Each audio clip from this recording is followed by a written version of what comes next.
Welcome to 2022. What year is it? Welcome to 2022, the year I gamed. These are all the games that I played this year, and we're going to be ranking them. I've already started with the Metroid games that I played this year, and we're going to start off with games that released in 2022. I actually played some games that released this year, amazingly. Because yeah, as you can see, we have Metroid Prime 2, Echoes, up here in triple S tier. I think that is a fantastic game. And then we had Metroid Zero Mission and Super Metroid here in the S tier, both pinnacles of their genre and their design. Down here in A tier, we got Metroid Prime 3 and Metroid Prime 1. Both good games, both very different. And then we had Metroid Fusion down here in the B tier. It's a little directed. I mean, I think Metroid Prime 3 is very directed, and it does a lot of interesting things and new things that you hadn't seen in a Metroid game before, so that was cool. So those are the games that we already had ranked. I think I'm okay with most of those. So now we're going to get into it. We're going to get into the first games, which are the games that I played this year. In that case, the first game we're going to talk about is It's a Me. It's a Me is a game. It's a platformer. There are 8 stages, all I think single screen stages. It doesn't look like much. And the rub is your controls, which are run is Alt and jump is F4. And my God, did I shut that game down dozens of times because they want you to feel pain. I think It's a Me is fine. It's not very good. It's not going to hold your attention, except for the fact that if you stick through it, it makes you get really good at its very specific kind of platforming.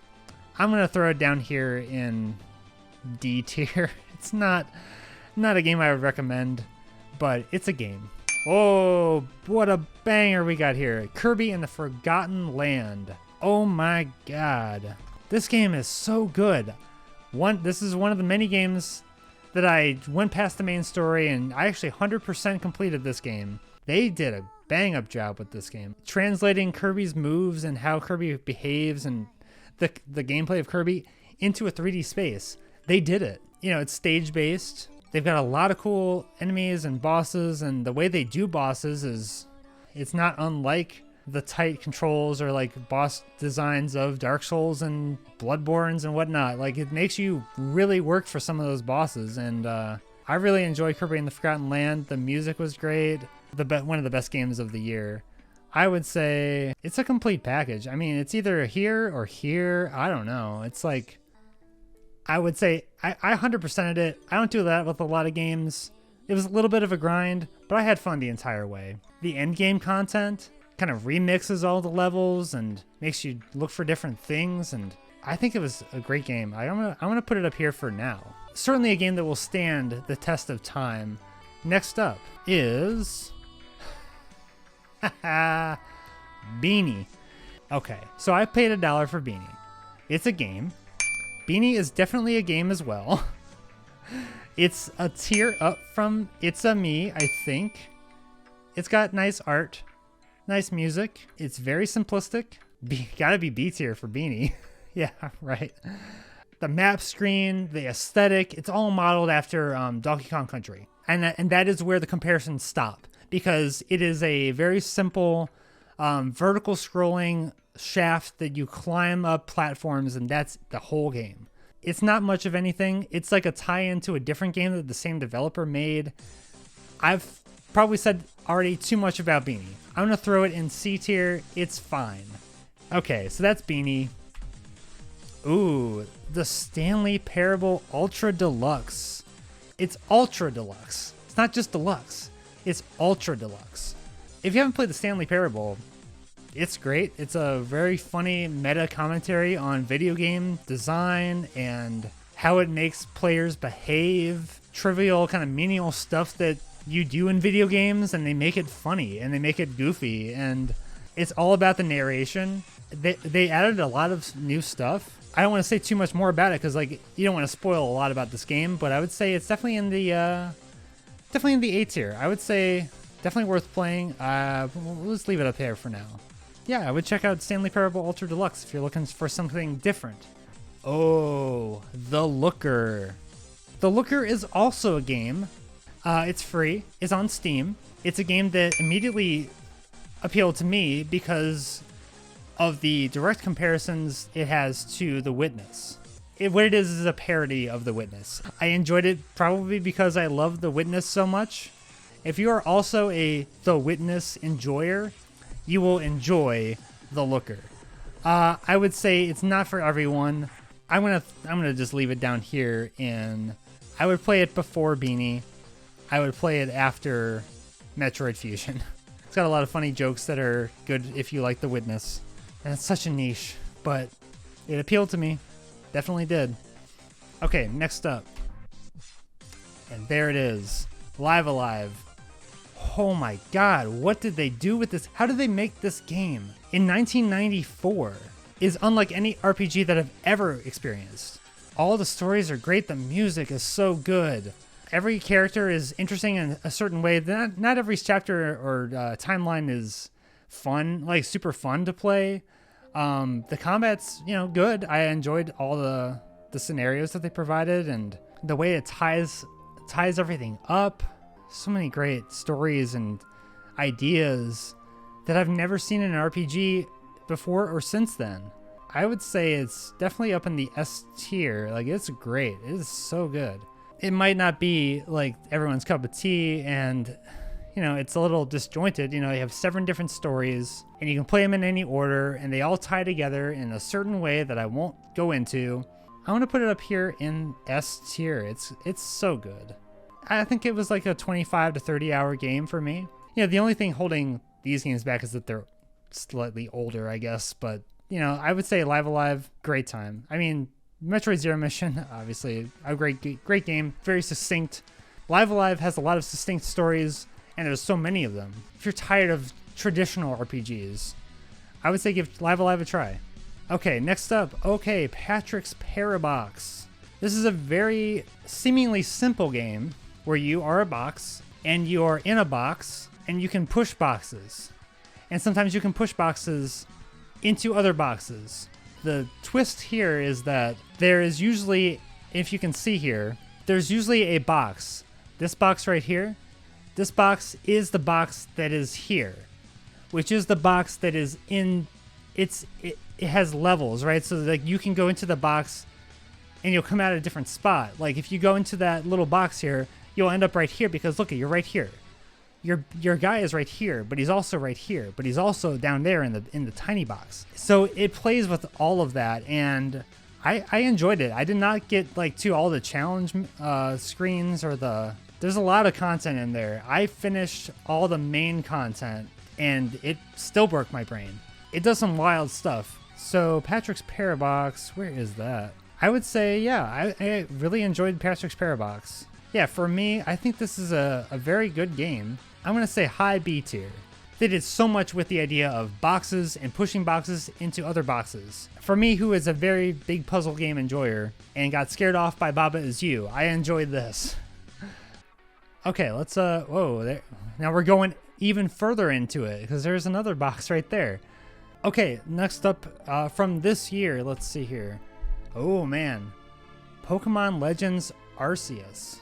This game really changed my mind about where Pokemon could go as a franchise. But I think this game is definitely the model that I would enjoy the most, like freeform Pokemon catching, exploring areas, having kind of different sporadic events happen on those maps. A story that I really didn't care about, but that's the case in every Pokemon game, is there's a story that I really don't care about, but I like the gameplay, I like the battles, and I like the characters. I think it's, for what it did, and it's so different than every other Pokemon game that has come out.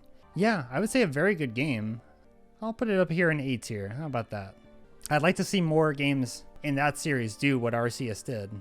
Okay, moving on to another game from this year. I'll probably talk about this game as long as it took me to beat this game. Marzipan's Beef Reverser. You get to reverse beef. As in, you hit stakes with your hair, and then they go back onto a skeleton of a cow, and then eventually the cow becomes reformed. You've reversed the beef, as it were. Okay, this is a game from Vitalectrix. This is also, if you're not aware, this is a Homestar Runner production. They made this game for the Game Boy with the tools that the Analog Pocket provides. You can make your own games with that. I'm sure they tested it with the Pocket and then they released it. It's a Game Boy ROM. You can run it in any Game Boy emulator, load it onto an EverDrive. You can play it on an original Game Boy. I played it on an emulator. I played it on my Pocket. It's free and it's 5 minutes long. It's a very basic game. I wouldn't say it's like anything super special, but it's funny. I'll put it just below Beanie, because that's about how much content there is. All right. Oh, Stray. Stray was really cool. You play as a cat, so you're really just exploring. Yeah, just find all kinds of nooks and crannies. You know, you can explore in different ways that a character in a game usually couldn't, because they're large. Like, you can kind of slink around and get through different spaces and a world where humans don't exist. There's robots that function as human, like analogs. Lots of interesting stories to be told and that are happening in the world. In the game, you see the like police state trying to keep people in place, and like there's talks of, you know, uprising and subverting the system. I think there's a lot of cool stuff happening in Stray, and you get to meow. You can meow whenever you want. I'd certainly recommend playing it. As for my favorite game of the year, probably not, but also it's really good. I would be happy with it up here in the S tier. It's a very unique game. It's beautiful. There's definitely a lot going on in it, and it's also kind of short. All right, we'll leave it up here in S tier. Oh, here we go. Tunic. I went back and forth on this game. The setup is, you know, pretty basic. Like, you've got your sword and shield. Like, it's like a little Zelda-like. The art's beautiful. Some good music. The soundtrack, I will say, is very, very good. I enjoy Lifeformed is the artist. Lifeformed's work is very good. I enjoy his style. It's very ethereal, very moody. The main thing that I started realizing once I got into the game was that how much is hiding from you. Because there's the mechanic of you finding pages of the instruction manual for the game, and there's some kind of meta layer where like you hit pause and it like zooms out, and it's like fuzzy and faded in the background is like Tunic running on a CRT, and you're holding the little instruction manual in front of you. The other thing that this game makes you do is, for me, what I was doing a lot was just shoving myself into every little corner that I could find, because it hides everything from you. Like, if you think there's a little gap between one thing and another thing, just shove your character there, because there might be a whole extra map down there. But the more you dig into it, there's like, wow, there's a lot there. This is like a language. Like, they have a whole language in the instruction manual, because the instruction manual is only a fraction in English.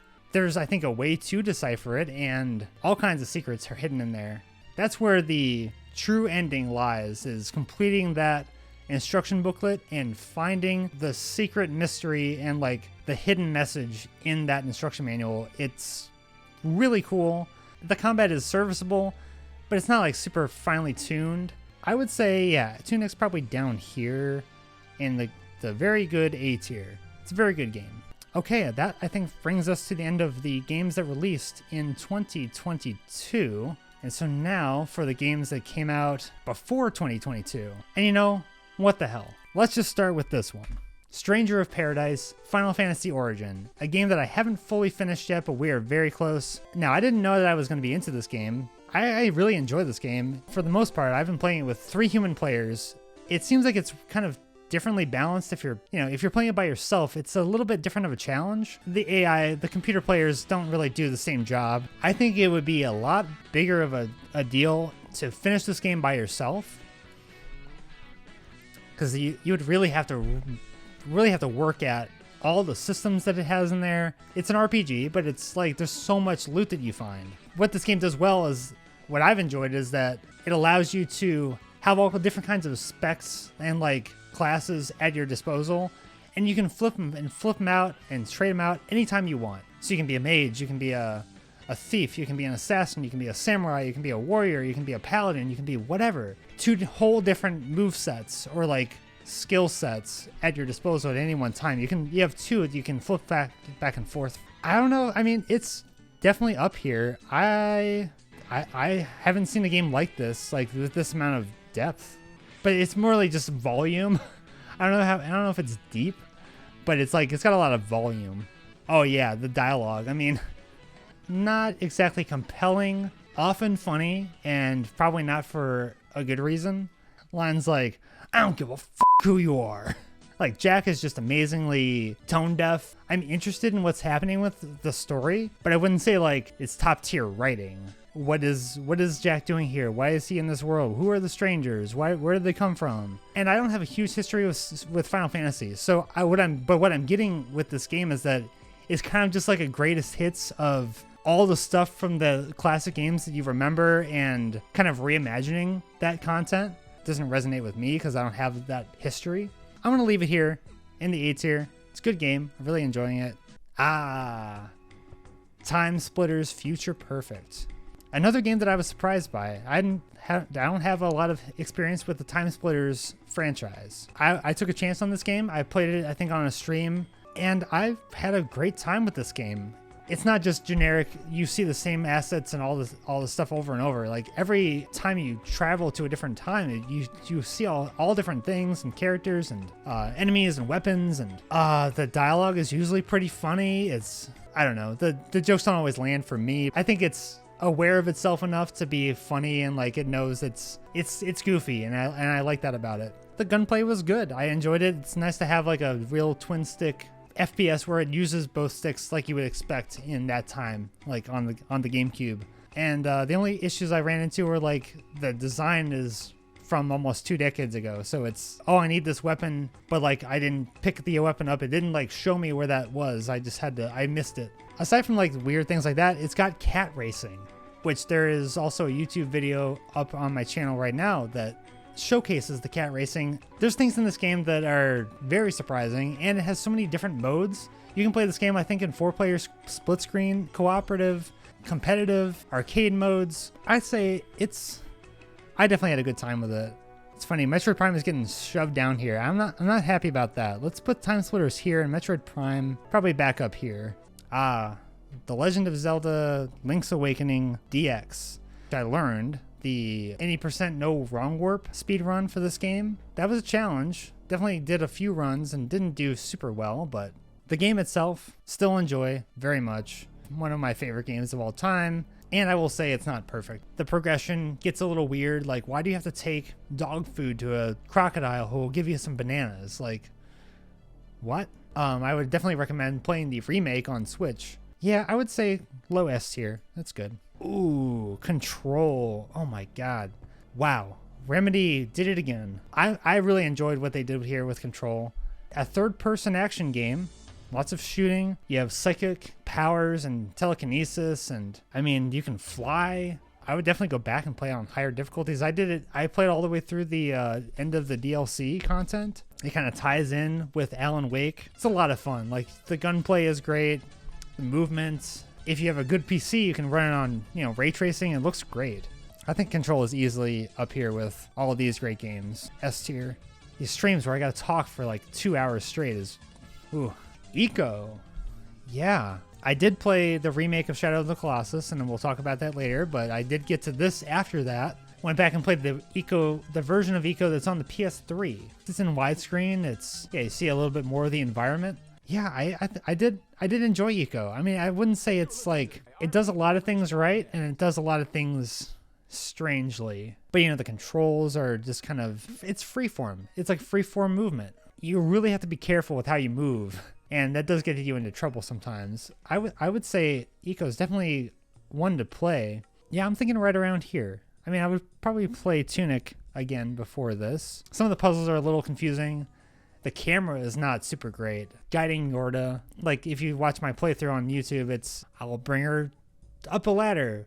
Oh, we just had to pull a switch and now we're going back down the ladder. It's like, it adds to there's a layer of it where like, oh, okay, well, I didn't need to bring her around to do everything, but I always want to, because you never know where you're going to end up. And if you leave her alone too long, then the Heartless will come and get her.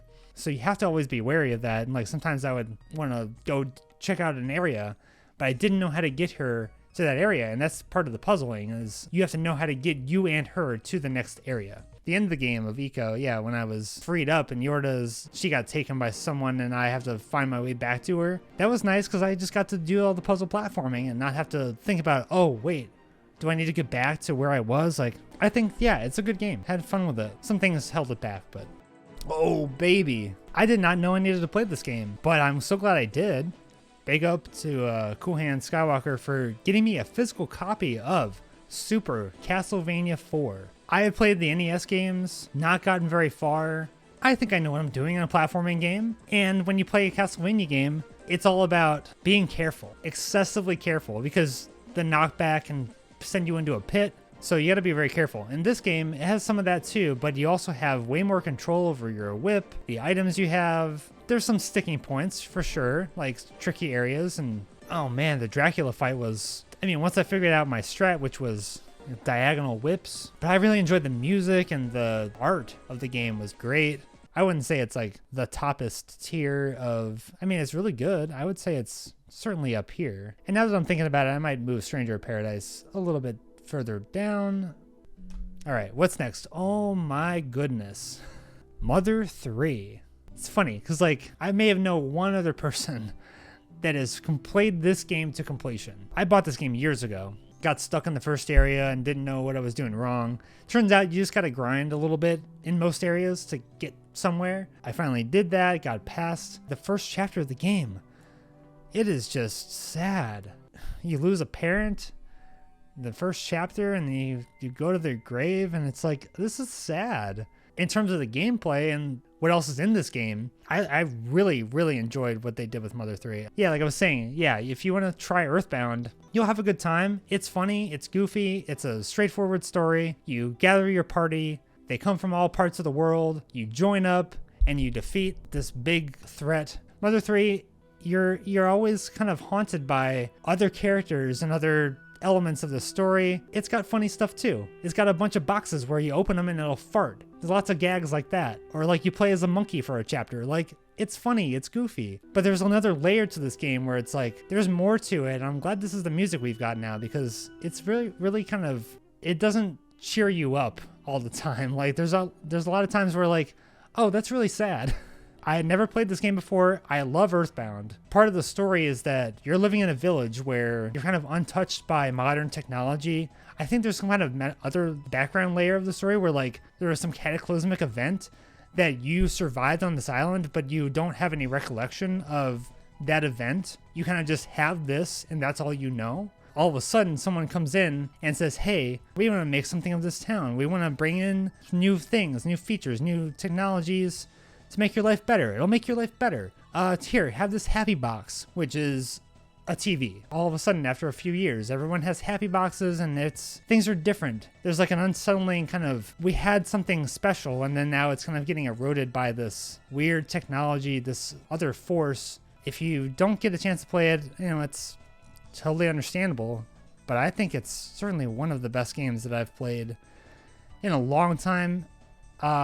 It is right up there with Live Alive, like being so unique. I think I'm gonna actually move Live Alive up here with Mother 3. They're both so good. Okay, that's enough about Mother 3. So Earthbound, if you know me, then you know I love Earthbound. It's great. It did so many unique things for the time. I hadn't replayed it in a little while. Still just a gem of a game. I wouldn't say it does everything right. It has so many unique ideas and genuinely funny characters and dialogue, and it does some genuinely surprising things. Now I've got to decide whether I put this above or below Mother 3. If you haven't played Earthbound, it's worth giving it a shot. If you got the Switch, if you've got the online for the Switch, it's right there. They're very similar games in terms of style. This is the hardest decision I think I'll have to make tonight. Is it one of the most defining games of its genre? I guess. I mean, it is so unique and special. I think for me it is. So we can just leave it there. The thing about Mother 3 was that it was kind of grindy. Earthbound was a little bit, I guess. But I guess I don't find Earthbound as grindy as Mother 3 was tending to be. Yeah, I guess I'm going to leave Earthbound up at the X tier. It's one of the greats, for sure. Oh, man. All right, Inscryption. Oh my god, what a cool game. It's so good. It's so much more than you think. I mean, it is a deck building game. The game does kind of shift and change, and I really love Inscryption. There's like an endless mode. The coolest thing about Inscryption is that a lot of these deck building games are designed in such a way that you can break them. You can get combos of cards that will just totally wipe out anything. This game knows that. It allows you to do that in very weird and strange and funny and surprising ways. There's a lot of secrets, a lot of things to find. I love Inscryption. S tier sounds appropriate. God, I love Inscryption. I'm going to put it up here on top of the S tier. Oh, we're going to keep going with the Daniel Mullins games. So that Inscryption made by Daniel Mullins Games. Pony Island, the first game from Daniel Mullins Games. I forget what year it came out, maybe 2014, 2016. It's a game that, again, will subvert your expectations. It will look like this, and then it'll start to shift, and then you'll be in a weird part of the menu, and like, oh, what's that over there? Oh, and now what am I doing? Why am I coding? Why am I rewriting the game? What is happening? Very short, so I'll just leave it at that, but definitely go check out Pony Island if you haven't. It's in line with Stanley Parable in some ways. Like it's going to do things you don't expect. Let's go ahead and just do the last Daniel Mullins game just to get that out of the way. The Hex. It's a game about a murder that you're not sure. You're in a hotel, something like that. Maybe even a Holiday Inn. Someone calls and says, oh, there's going to be a murder. And someone in the hotel is going to be committing the murder. And that's compelling enough, I guess. You know, it's like, okay, what's happening here? Who are these characters? Where are they from? Oh, it turns out all the characters in the hotel are from a video game from this fictional developer they reference. And you get to kind of experience all those different game styles and play styles and what their characters are about and what they were given and what was taken away from them, and like inside their own games, or like how they were treated in their own games. It's really cool. So definitely check it out. I want to put Pony Island behind Stanley Parable, actually. Toem, I guess is how you'd pronounce it. Toem is a photo, yeah, like it says, a photo adventure. It's something I got from PS Plus. I think you're a sheep. You go around taking photos of things. It's an adventure game, so you're basically just going around taking quests and trying to satisfy that NPC's quest, mostly in the form of taking pictures or collecting items or what have you. Yeah, it's very chill, no pressure. Yeah, what's interesting is that like the main camera perspective is like isometric. You're kind of zoomed out, your character's small and you're running around, but sometimes you can't see into a certain spot, but you can go into camera mode and then you can look through the camera viewfinder and see something that you didn't see before. You see a ghost because you have special glasses on, or you have like a little Walkman, a radio. It's just very cute, very fun. It doesn't take very long to finish. Short and sweet, it's cute. Yeah, let's see, I would put it up here, maybe above the Hex. A lot of funny characters. So yeah, worth checking out.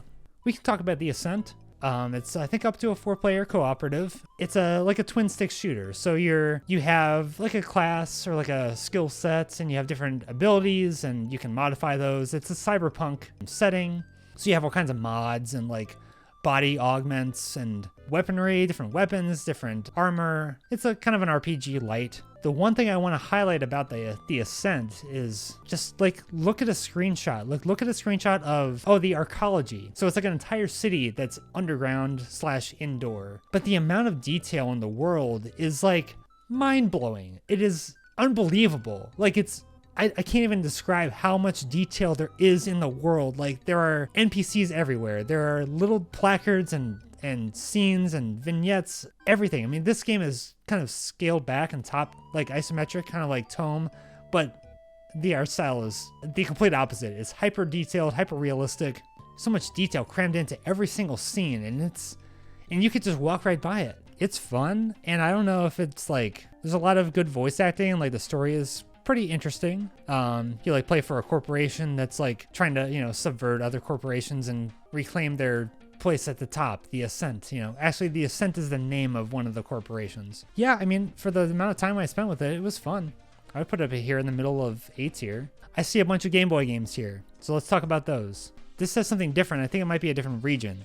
Teenage Mutant Hero Turtles, Fall of the Foot Clan. This is a game I think I did own on the Game Boy. It's a very simplistic platforming action game. Not very long. It's like, it's a Game Boy game. There's not much to it. It's a good game-ish. But then you've got Teenage Mutant Ninja Turtles 2, Back from the Sewers. Kind of does a lot of the same things as the first one. 2D platformer. It looks a lot better. And I played these all via the Cowabunga collection that came out this year. The art's a little more detailed and it has like more interesting backdrops and backgrounds. Still very basic in terms of gameplay. You just jump and kick and that's kind of it. Maybe the step up from Follow the Foot Clan. Then we have Teenage Mutant Ninja Turtles 3, Radical Rescue.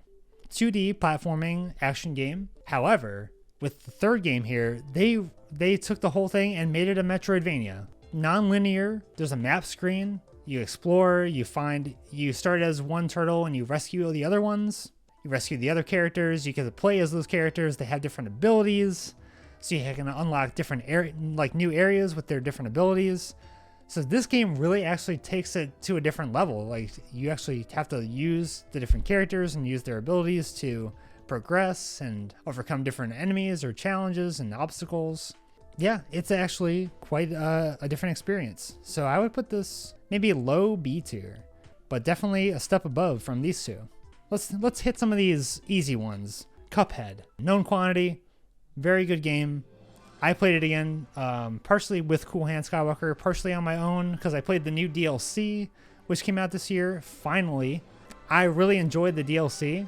The Delicious Last Course was just what the game needed, just another island with a few more bosses and characters, and it was definitely challenging. They really pushed the limits of what they were doing with the main game. So much good music in that game. I didn't forget. I mean, I own the soundtrack on vinyl, and they had even more of it now with the DLC. So, what else? Sonic Mania. I think I played that on the stream for crowd control. I don't play a lot of Sonic games or like the 2D Sonic games, especially. Oh man, the music in this game is great. The art is great. The level design is, sometimes confounding to me, and the controlling, Sonic is a little bit, it's so different to me. Like I'm just not used to playing those kinds of games. I'm not a Sonic man per se, but I recognize it is a very good game. I'll put it down here in the A tier. Still very good. I did play the 3DS version of Ocarina of Time. Have I played Master Quest? No. This is obviously not the original release, but I think the 3D version is just fantastic. One of the best versions and ways you can play that game. I enjoyed it a lot. It's not for everyone. I can see that for sure. But in terms of a milestone for gaming, like I think it's one of those incalculable games that shifted what we expect from games and what games could do. I'll leave it there. You can fight about it in the comments. Axiom Verge is a game that I did replay. I replayed it in the midst of playing all those Metroid games in Metroid May from this year. And man, yeah, Thomas Happ has captured exactly what you want out of a Metroid game in Axiom Verge. I think everything about it is great. Like the music is great, the action, the guns, the progression of it, the story is kind of interesting. Like I liked a lot of Axiom Verge 2, but I think Axiom Verge 1 is way more cohesive. Yeah, I mean, I would say if you like Metroidvanias, go play Axiom Verge, no doubt. I'll put it up here. I'll put it up here in S tier. It is in that caliber for me. Celeste. Easily one of the best platforming games I've ever played. So much content. Really challenges you. Play Celeste if you haven't played Celeste. What a fantastic game. The soundtrack is amazing. I love Farewell. The last chapter pushes everything you know about that game and challenges you to do even more wild stuff. Yeah, you can enjoy it at any level, and the assist mode makes it possible to do that. There's an assist mode that you can dash as much as you want or not die when you hit spikes or whatever. Easy to put Celeste way up here. Great game. Fall Guys, which we were just playing. I don't know. I mean, it's a good game. It's got its problems. It's being aggressively monetized, and yes, I've put some money into it, sure, because I got a lot of funny guys in there. But yeah, the gameplay, for all it is a very fun game. Fun enough for me to play it pretty much every day. It's a fun game. It can be frustrating, I know. I've definitely been there. Well, I play it more than Eco, so I'll just leave it up here in the A tier. So these are all new games that I've played this year that I hadn't played before. How about The Forgotten City? This is a game that actually started as a Skyrim mod. This game hooked me. It made me want to just come back right to it. As soon as I had some time, I wanted to come back and see what could I find next. You are sent to this city and you don't know why. And then you kind of unravel what's happening here, where you actually are. It's got a lot of layers, and I did not expect that when I first entered the game. It does have some weird, like, it's mostly just you talking to people and like maybe some item, you get some items and you take it to somebody else. There's some action parts that don't work as well. Really good page turner if that was a thing in video games. I don't know. I would put it like up here in the middle of A tier. Ooh, how about It Takes Two? The game of the year 2022 or 2021, according to the Game Awards. Really great. I really loved It Takes Two. Jess and I finished the story, but as a cooperative experience, I think It Takes Two is up there as like one of the pinnacles of like so detailed. Like there's like so much in the environments. There's a lot going on. It makes you do all kinds of different gameplay. Each chapter you have different abilities and sometimes different perspectives and how do you have to work together to get where you're going. Yeah, every turn it's kind of surprised me, and we had fun with it. So much that we went back and played some more at some point, I think on stream one time. This game makes you do different things and work together and like, okay, well, I got to throw this nail here so you can swing across it and do different things.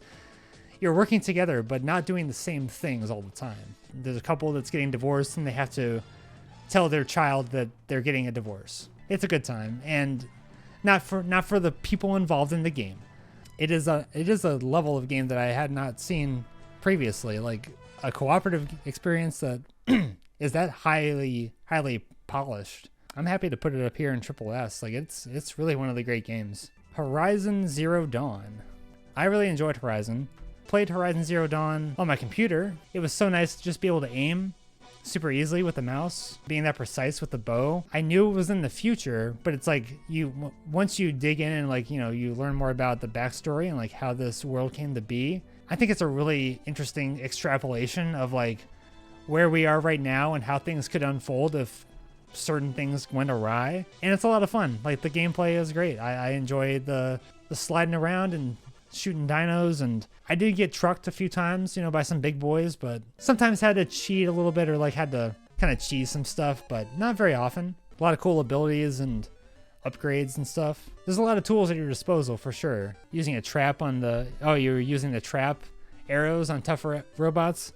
Yeah, like but I know what you mean. Like you use like a tripwire and you can stun them or like lure them into a trap like that. I barely used my spear at all, I think. I would say I like this game quite a bit. I would put it up here, maybe in a high A or low S. Because like I think it's pretty well designed. It's just sometimes I would run into things and if a boss just showed up and I was like, oh, I wasn't expecting that. Oh, okay, well, I'll just have to make do with what I got. And luckily I had the mouse to be very precise with my critical shots. The storytelling is interesting, like from a world building perspective, but the dialogue, sometimes I'm like, yeah, I know, just let me get on with the thing. But it was cool, a lot of fun. Serious Sam HD, The First Encounter. It's what it says on the tin. I hadn't played any of these games previously. I don't play a lot of these boomer shooter, if you want to call it that. It's fine, it's serviceable. I was playing it cooperatively with friends, and you get one of the bomb guys running at you and you're just out. You're done. It certainly defines like that kind of style of game. I don't know if I would come back to it. I'm going to put it low B tier. How about that? It does make you work for every checkpoint. A lot of it is trial and error though. Sometimes you just have to learn. Okay, well they're going to spawn right there. We got to have this weapon ready. You gotta game the game a little bit. It's fun to play with friends, I guess. Just kind of you get to shoot some random stuff in the face. Astro's Playroom, which is of course the first game you play, well, that I played on my PS5. It's a great showcase of the PS5, and I find it really fun not ever really having PlayStation consoles. It's a love letter to the entire PlayStation. There's all kinds of Easter eggs and references to other PlayStation consoles and hardware devices and games, and perfect showcase for the controller. All the features of the DualSense, the vibrations and the haptic feedback, the triggers, the adaptive triggers. It uses everything, even the speaker. So that was the first game that I played on PS5, and I platinumed it, so I must have enjoyed it a bit. It's not an essential game, but it's definitely like a fun way to spend some of your time. I'll put it down here in the A tier. Bayonetta. Oh, baby. Wow, this was fun. I had never played these games, but I picked up the Wii U double pack, Bayonetta 1 and 2. I think Bayonetta 1 is a great foundation. Had a lot of fun with the combat, the action, for either one of these games. Didn't really dig into all the special weapons or abilities or techniques. I just got a handle on the basics and still had a great time. The story, it's always just like bad like what is happening? How did this go? Where did this thing come from? Why is it so big? Where am I? I'm in the middle of the universe. I'm fighting God. You know, it's like, how does this happen? It's all about spectacle. It's all about flashiness. Satisfying. The combat is great. I had a great time with Bayonetta 1. Let's go ahead and put that right here. Right in the middle of A tier. Let's put it right above Tunic. And for those watching later, let me know in the comments what your favorite game is of 2022, whether it came out this year or came out previously. So let's talk about Bayonetta 2 real quick. Masterpiece. This game is so good. There was a lot of things in Bayonetta 1 that were like kind of unnecessary, and like it cuts out all the fat from Bayonetta 1. Has like a way more distinct and appealing visual style. Like use of color is way more exaggerated, but also not overdone. It just has an aesthetic. It has an identity, whereas Bayonetta 1 was kind of just drab and didn't have a lot of color. Bayonetta 2 ramps up the gameplay in a lot of ways, refines the style, and cuts out all the unnecessary stuff. Man, if they ramp that up again for Bayonetta 3, I can't wait to see what that's about. Bayonetta 1 is down there. Bayonetta 2 is... So yeah, Bayonetta 2 easy S tier. We're almost there. Death's Door. It came out, I think, in 2021? So it's not brand new, but it is relatively recent. And I think it worked pretty well. But you've got checkpoints and, you know, you can... If you die, you respawn, but all the enemies come back. This game and Tunic are very, very similar, where, like, it's the same kind of style of gameplay and action. They handle very similarly. They're not super refined in their combat, but it works. The character designs are interesting, and Death's Door, there's some dialogue, there's some characters, and you get to talk to them and find out about what's going on, and you're trying to find people that are like escaping death's grasp. I like the world, and I didn't enjoy the combat encounters. Like, they were fine. I wouldn't say it was like a standout. It's somewhere down here. It's like, it's a cool game. All right, next up in this order, I guess, is Spider-Man Remastered. I had a lot of fun with this. I played all the way through all the content for the main story and all the DLC. There's a lot of things to collect in this game, and I did not get everything. It has a lot of options in terms of how you approach stealth or how you approach combat. It's a playable movie. I started it, and I didn't want to put it down. It was like the story kept me going, and the gameplay, yeah, you don't kill anyone in these games, but, you know, you definitely send them flying off of buildings. So that's fun. I'll put it up here below Control. I just like the vibe of Control more, I think, but I mean, in Horizon, like, I think I enjoyed Spider-Man a little more than Horizon. I didn't finish all the DLC, like, content for Horizon. Klonoa. The Klonoa games I never really played before, but this one I enjoyed. Klonoa 1, Door to Phantomile. I'll hear people saying that they really emotionally resonated with the story, and then you'll have someone like me. This is all kind of just fluff and filler, and I guess I could be invested and care about the characters and the world, and I just don't. Wizards, you know, like weird characters that appear out of nowhere and have all kinds of magical powers, but I just really didn't care much about the story. I mean, I really enjoyed the platforming, the layout of the levels, how they, you know, twirl around and like play with the 3D perspective, which is part of the gameplay. You know, you're on a 2D track, which could wrap around in 3D space, but then you can throw enemies into or toward you, like into the plane of the screen or away from, which is really cool. That added a layer I had not experienced in the game before. I got everything. I did all the I found all the little guys you got to find in each level. So I did find all those, and I got to the final, like, bonus final level, I guess the true final boss. So I saw all that, and yeah, had a good time. The final boss was a little tricky. Had fun with that. Then did not check out the second game. There's a lot more going on there, but this was pretty straightforward and direct. I would say Klonoa is you know, it's an A tier. It's good. It does some really interesting things for a platforming game. Let's put it around where Eco is. How about that? A few more here. Game that I played a bit of. I wouldn't say I've played this extensively, but Mini Motorways I have a fair number of hours in, and it's a puzzle game. It's about connecting roads and making traffic patterns work. Like, I got decent scores on some of the levels, but I don't know. There's some big brain stuff that I don't really understand. Sometimes the layouts they give you are just like bonkers. The positions of houses and how they're laid out and the colors, like it's all about like, okay, you gotta get the guy from the yellow house to the pink destination. It's fine. It's a diversion. It's a mobile game, I think. I played it on Steam, but I'll put it down here in B tier. It's good. Luigi's Mansion for the GameCube. I don't think I had really played much of this, or maybe I did briefly when I was younger, but the music was really great. The vibe is perfect. Everything you'd expect from a spooky game without all the jump scares. I had some issues with the controls, getting used to those, but otherwise, I heard so many good things about Luigi's Mansion 3. This really makes me want to get to that game sooner than later. Let's just throw it in here for now, and we might come back to this. All right, let's talk about it. Let's talk about Superman 64, a game that I kind of played. And when I saw I was speedrunning Superman 64 as a Channel Point redemption, I was like, my God, what have I done? And then I looked up the speedrun, and I was like, oh, okay. I don't actually have to play the game. Because the speedrun, you don't really play the game. You kind of just go around the game until you find the trigger for the end of the level. And so it requires a lot of out-of-bounds clips. I had to play certain sections of the game legitimately, and that was not fun. Not super good game. As a speedrun, I would say it's enjoyable in the sense that it's challenging and makes you do a lot of precise things. So yeah, I would say Superman 64, not a good game to play. And I'm just very glad I did not have to play the game through legitimately from start to finish. It's one of the worst games you can play. But again, as a speedrun, it's a little more palatable. Okay, and that brings us to the last game. Shadow of the Colossus for PS4. This was a good game. This was a lot of fun.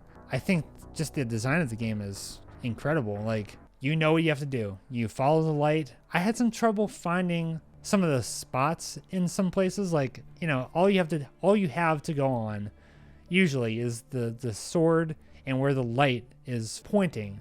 And it was like, took me 5 laps. It was really like, oh wait, there is something here. It does obscure a lot of the things that you might want to find, and I think there was tons of stuff that I didn't see because there's lore and all kinds of secrets to find in this game. To complete the game was so fun. Like the challenge of climbing these colossi, figuring out the way to take them down was a whole nother challenge, and it's just so cool. For me, it's probably like maybe down here, but I could see easily for some people it'll be like, this is one of those games that you can't argue is one of the defining games for this medium. Metroid Prime 2 Echoes, I ranked as double or triple S. You know, it's like really, really fun, well designed. I loved it. Now, is it better than all these games? Maybe not. It's got some pacing issues, and I don't know. It's not perfect, but it's very well done. So let's put that maybe down here. Again, I didn't move these. Metroid Prime 3 and Metroid Prime. I'm just gonna play around here and see what I feel. How I want to feel this out.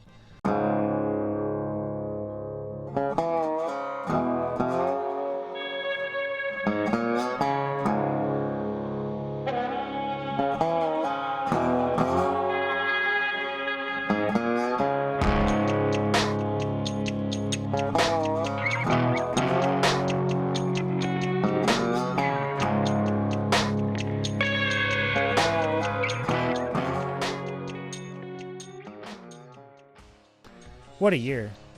Well, thank you for an amazing year of streams and getting to play games with y'all, and it was a lot of fun. And I got to have a lot of fun playing each and every one of these games. Maybe save for Superman 64. But thank you so much again for watching and being here with me. It was a pleasure and an honor to have you here, and I look forward to seeing you all in the new year. I look forward to playing all kinds of new other games that I've not experienced, and we will end it here. Thank you so much.